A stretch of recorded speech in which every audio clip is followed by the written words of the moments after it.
Erik, how did you get interested in psychedelics?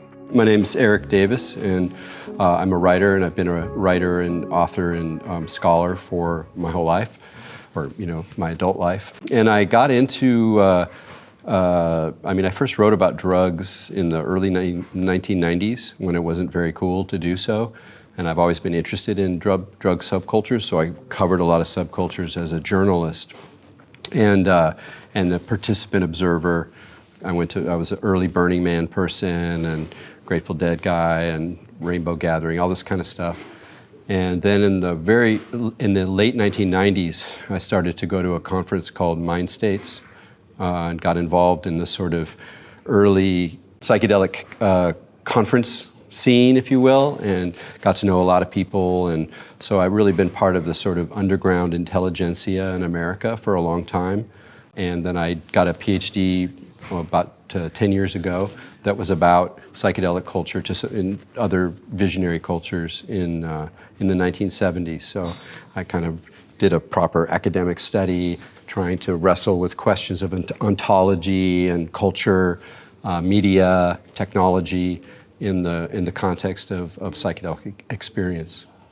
In the 60s, for many people, psychedelics served as a gateway to Eastern spirituality. For other people, it was the other way. How was it in your life? Yeah, that's a wonderful question. For me, it was kind of about the same time. Because I was interested as a young person, as a teenager, I was interested in the counterculture that had come just before me. I was born in the year of the Summer of Love, so I was a little bit late, but I was totally fascinated. And so I started to read the kind of spiritual books that hippies read at the same time that I was practicing with psychedelics and going to dead shows. And so for me, it's always been kind of mixed, but I have maintained a deep meditation practice and a Zen practice in particular pretty continuously throughout my life. So for me, they're very married zones, and I've written about the connection between them historically and phenomenologically, and I think it's a really important connection because I think that Buddhism and meditation can really be enlivened and opened up with psychedelics, and simultaneously psychedelic culture and psychedelic people have a lot to learn by developing a concrete meditation practice, not necessarily for the use of tripping, but just as a way to work with the kinds of states and the kinds of changes within that these drugs can occasion. The counterculture in the 60s had a complicated relationship with psychedelics. Can you talk about that relationship? Well, I don't think we get a counterculture without LSD. I think that the farther we get away from that moment, the more clear that most of the things that ended up happening, not just in the hippie subculture, but in art and media, in literature, have this psychedelic dimension to them. And so it's really kind of, it's kind of like a little bit of some material added to a petri dish, and then all of this amazing stuff happened. And even in technology, there's a lot of ways that technologies in the late 60s, early 70s, up through the 1980s in particular, there were a lot of individuals who were also heads who were, shaping the technology that now we have. I wish we had it a little better way, a little more like the way they imagined it, a little bit less like the way the corporations force it down our throats. But I really see it as like a cross-cultural, activator of so many dimensions. Did the counterculture fail its mission? And if yes, why? Well, that's a complicated question because there are a lot of positive things came out of that. Ecology movement, organic food. I think it fueled a lot of the calls for feminism and queer culture in particular. Early queer culture was very psychedelic, at least in California. And so there was a lot of positive outcomes, but obviously in other ways, it only went so far, and a lot of the difficulties and the contradictions and addiction and loss of meaning and a lot of the challenges that came out of it have also been part of the story.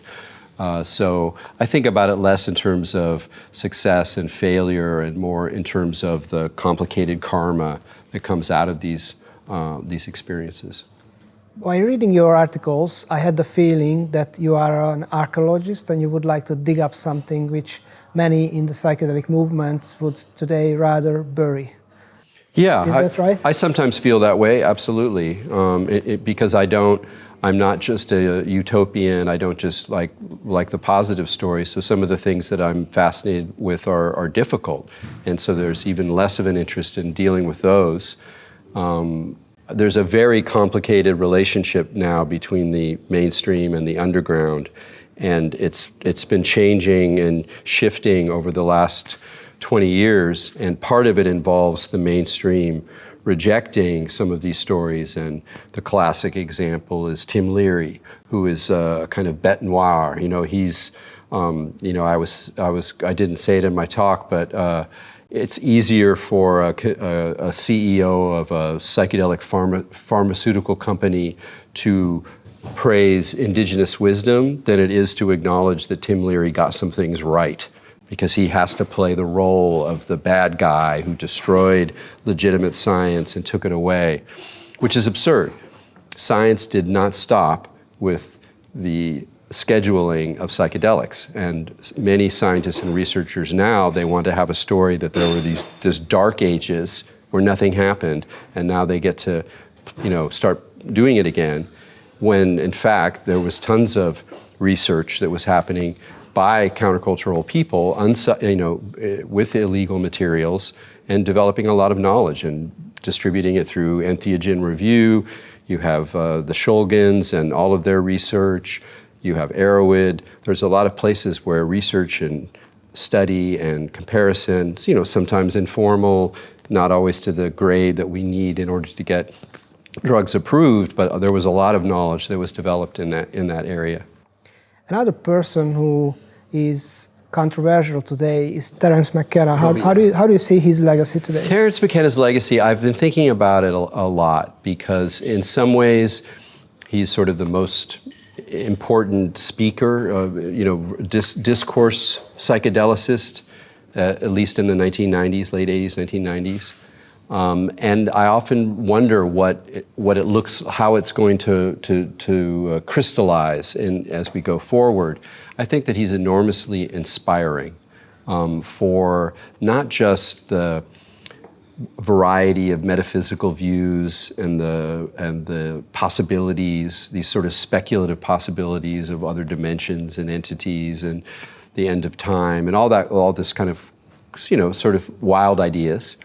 But more is that he models a kind of way of moving through these wild ideas. And while he himself, you know, sometimes he's more skeptical, sometimes he's more bizarre, the wit and the humor and the kind of invitation to the sort of grand voyage, that the journey through different possibilities, I think is really grounded. So in some ways, I think that he, because of his form, because he was talking and riffing as an entertainer, essentially, his intellectual content didn't get quite as established, and he himself didn't do a great job of doing that. And so part of the problem is, how do we think of him as an intellectual? Do we think of him as an entertainer?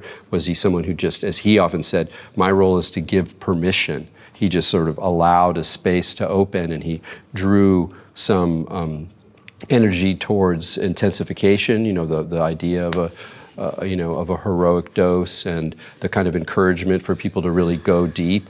You know, while it's problematic in some ways, in other ways it keeps, you know, it keeps the kind of metaphysical edge sharp, rather than kind of turning things into just a party drug or a fun way to rave, that there's a kind of quest, intellectual, spiritual, psychological, historical, aesthetic, that these things are about, and that it's important to honor that quest. When I was a teen, I read a lot of Carlos Castaneda, and I was pretty disappointed when I learned that his book was fiction. How do you see his legacy? That's another really complicated one. Even more complicated is the fact that Castaneda himself, at least towards the end of his life, you know, became really a cult. With a small group of followers, he's making love with all the women. They think he's, you know, divine. They think he's going to outlive death. I mean, it gets totally kooky and problematic. And so there's an element of that sort of bad power games that you can see in the books, which makes them challenging to work with.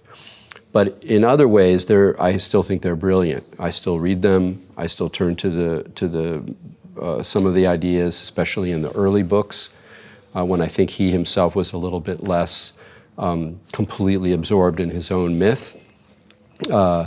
And so they're very valuable, but they're a little bit, like dynamite or something. They're a little dangerous. But in that way, it's similar to other figures like Gurdjieff or Osho or Aleister Crowley, all of whom have a role to play in developing this kind of culture of consciousness that we're talking about, but all of whom have a kind of shadow side.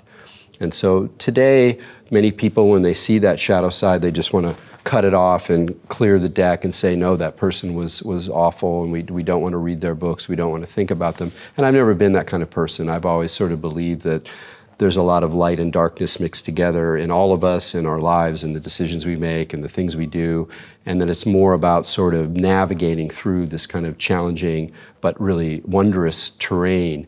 And in that sense, I feel like his books are still very inspiring and also helpful, because there's some very practical elements that he introduces that are helpful for people, especially those who are kind of navigating it on their own or outside of a really kind of well-defined context. Do you think one day we will celebrate these elders in the West the same way how indigenous people celebrate their own elders? No, in the sense that it is part of our Western way to change and critique what has come before, to, in some sense, knock down our idols and to build new idols. But I do hope and think that it's quite possible to have a richer historical sense, so that when people are entering into psychedelic culture, they're like, I'm entering into a stream, a complex stream, and that it's partly, there's partly a sense of, not obligation, but an invitation to connect with these figures that came before, to remember them, to honor them, not to do what they did or believe what they believed, to recognize the challenging or problematic aspects of them, of which there are many, but at the same time to not believe that we can just start it all afresh. For me, that's part of the building of a context, of a cultural framework, a sensibility that enables you to go through and have more suppleness and nuance about how you're integrating these experiences, how you're working with them, how you're using them creatively. It's really important to have that sense of continuity through history, because it gives you a sense of not being alone or not being just in our particular moment. And I think that's part of the problem, that there's so much going on in our moment. There's so much information, there's so much pressure, there's such a compression of time and history that it's easy to kind of think there's no point in looking back. But in my experience, and I think I can speak for others, that looking back and integrating that material as well as your own material is one of the ways that you develop a kind of sense of ballast, a kind of a weight that you can carry through that gives you more room to maneuver and make it less likely that you just get thrown about by all the latest memes and the latest concepts and the latest experts.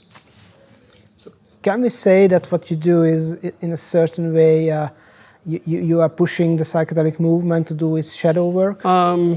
I'm not sure that the shadow work exactly, although I guess in some ways it is, in the sense that I'm interested in difficult experiences. My own experiences have often been difficult and challenging, and I'm very interested, for example, in that point where it's not always clear whether this is a spiritual experience or a psychotic experience, and I think there's something really valuable about that point. And being clear about that dimension of psychedelic history and psychedelic experience, to not sweep it all under the carpet, not to idolize, not to be too nostalgic, to recognize the grit and the problems, because the grit and the problems are with us. So yeah, in a way, I think that the shadow side of things has always intrigued me.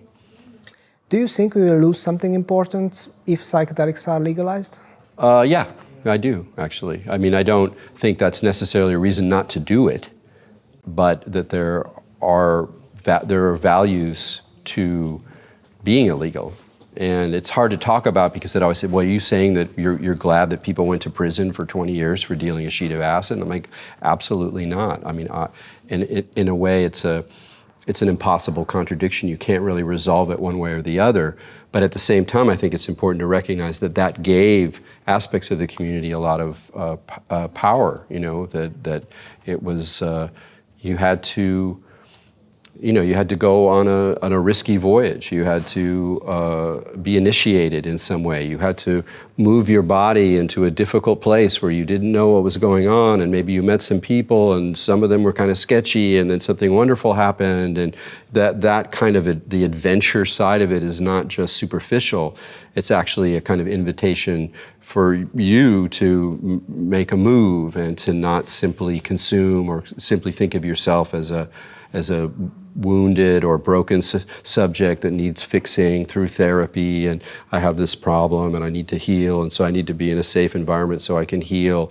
That's valuable, and for some people it's absolutely required, but if we go too far in that direction, we really lose something about the kind of inherent risk and adventure of this exploration. It seems that many people in the psychedelic movement are sharing your concerns because, as I see, some of the criticism is coming from within the movement and not outside of the movement. Yeah, I didn't even talk about the capitalist side of it so much explicitly, but I think that's, obviously it's very corrosive existentially. And so even though, the materials that I'm getting in the underground are commodities that are being bought and sold, and there are people making money, and it's a dirty business sometimes a violent business, it's problematic. That's something when you translate that too clearly to just a clean pharmaceutical capitalist regime, that it inevitably disenchants the materials to some degree. It makes them more banal. I mean, as someone living in California and growing up in cannabis culture and tracking the differences between then and now, and thinking about how people relate to cannabis, in a lot of ways it's lost some of the transformative power that it had, I believe. Simply because it's just available in a way. It's commodified. It's got a goofy name. It's just a sort of, it's a way to, to consume in a sense. And while that might be the price you have to pay in order to not have people go to prison, and that is a price worth paying. I mean, I remember when the cannabis legalization occurred in California, and it was a vote. We all voted on it. It was a real difficult vote for me because I could tell already that it was a bad law, and everybody acknowledges now that in California they did a terrible job. Other places have done better jobs. I don't want to go into the details, but it was clearly not a groovy, brilliant solution to the problem. But at the same time, it took power away from the police to have another tool to manage black and brown people. So it's like, what's going to happen? And I voted for it. And I also then watched as this kind of beautiful underground culture of cannabis growers and suppliers collapsed, and how people lost their livelihoods, and people who would go up, artists and activists and spiritual people who would go up and trim cannabis in the fall and make all their money for the year in 6 weeks or 2 months. There was a whole kind of circuit of people that would do that, and that just all goes away. And so it takes a lot of energy and money out of a thriving counterculture because there's less money going into it. So in that sense, it just becomes a capture by mainstream capital that undermines what was, for all the difficulties with criminality and with incarceration, also had a beauty to it that is gone. As far as I remember, it was Terence McKenna who said that after you receive the message, hang up the phone. Do you agree with that? I think that's Alan Watts. Alan Watts? Yeah, and I think it's true to a degree. I think it's important for people. I mean, there's a real danger in psychedelics to just keep going back and wanting another round. And at a certain point, you're like, what's this for? What are you doing? Why? And so for me, it's more like I need a periodic call. It's like, it's not hang up the phone. It's like, I gotta put this on pause for a little while, and then I'll go back to the phone. Okay, what do you got for me now? I think there's more of an extended kind of relationship with being a psychedelic person rather than like, I'm going to do it and then I get the thing and then I'm done, because that's not really how transformation works. We need regular kind of encounters, I think, to keep the thing moving. Your new book is about LSD blotter art. What do they reveal about LSD culture? Yeah. I mean, it's a really fun project to go through and look at hundreds and hundreds of street LSD sheets over the years and try to figure out, like, why are they choosing these images? How are they made the way they're made? Why are they even bothering with images? I mean, in a way, it's a whole medium, a psychedelic, purely psychedelic, totally from the underground medium, like comic books or alternate newspapers or posters and blotter, and they're printed, and it's part of the same print culture in a way. So it's like all mediums, all media, it has a way of shaping, reflecting, expressing the values and the dreams and the humor and the hopes of an underclass or a marginalized kind of group. And there's a wide range of ways of looking at it, but it's been really wonderful to see. And particularly, like in the end, there's a sense in which the images don't need to be there. You can buy and sell LSD that's on blotter paper that has no images on it, and many people do. It's always been part of the trade. So in a way, all of the images that you put on it aren't necessary. They're not necessary to make a sale. They might say, oh, this is a special piece of paper because it has Snoopy on it or something, and you can tell, oh, this is blotter paper. But in a lot of ways, it's not really clear how they function. But that makes them very interesting, very magical, very open-ended. And in a way, they've meant many different things. Different groups of people have related to them differently. And does it make a difference? Does it make a difference if I take a piece of paper that has a flying saucer on it, or has Ganesha on it, or has Zippy the Pinhead? That's a good question. I think sometimes it does, sometimes it doesn't. But that little difference is, of course, part of the magic of set and setting and part of the magic of LSD. You studied many past generations. How did they deal with the heritage of their parents, like boomers and then the Generation X? How do you see the current young generation, like Generation Z? I think like a lot of people, I really I don't know. I mean, I can watch myself sometimes sound like an old person. Go, these kids today and and blah blah blah. How can they watch so much media? And they should get out in nature, and So, but in a way, that's a boring thing to report, and it's also says more about me than it does about the generation. I feel like I think it's easier to get lost. I think it's easier. Clearly, it's easier to feel disconnected or unhappy or anxious. There's no question about that. But I have met many individuals who are younger, who seem exceptionally smart and exceptionally able to kind of handle the ferociousness of our moment. And so I have that kind of hope that there is sort of a resilience and a liveliness that comes out of that. I just always, my fear is, again, partly because there's less of an emphasis on history and cultural traditions. It's so easy to say, no, we're done with all that. We're in a new moment. It's all about the future. It's all about AI. It's all about, the kind of breakdown of the 20th century and all those models. And while I think that's historically true to a degree, that I think it's important to find ways to connect through the generations, because there's still real resources there. It seems that the psychedelic movement is less ambitious today, and it was in the 60s, for example. Why do you think that? I think that's just part of getting of the mainstreaming, that you're going to, in order to make it work in our contemporary world with regulation, with the state, with venture capital, with advertising, all of that world dampens down the transformative potential, the revolutionary potential of these materials. And while I don't think that LSD was ever going to lead to some great revolution, I think it was, it didn't surprise me that things turned out the way they did in a lot of ways. Cutting that off, that possibility from the get-go, and making them sort of pills for making you feel better or for dealing with a particular problem is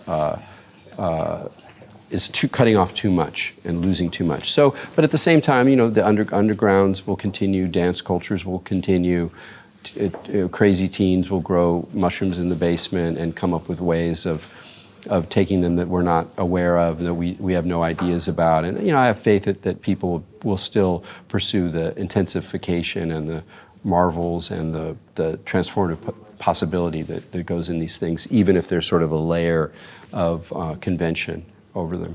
Some people believe that we are moving too fast and this will lead inevitably to a backlash. Do you share that concern?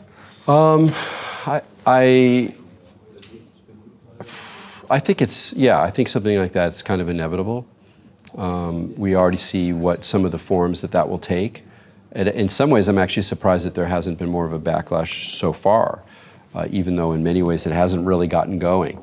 But I do think that individuals today, without acculturation, without a sense of purpose, will have a greater likelihood of getting lost in the visions, lost in the ideas, lost in the meaning or the meaninglessness that they confront. And so there's definitely forces in society that will amplify that negativity. But it's also interesting, like in the United States, because there is a connection with the military, it doesn't fall into an easily polarized situation. And in the United States, everything is polarized. Like that, it becomes lined up with the red and the blue or whatever. And that in this sense, things are more complex and more mixed. Unusually, there's more of a potential for some kind of coming together around it. And so that makes it more interesting to see what a backlash exactly would look like.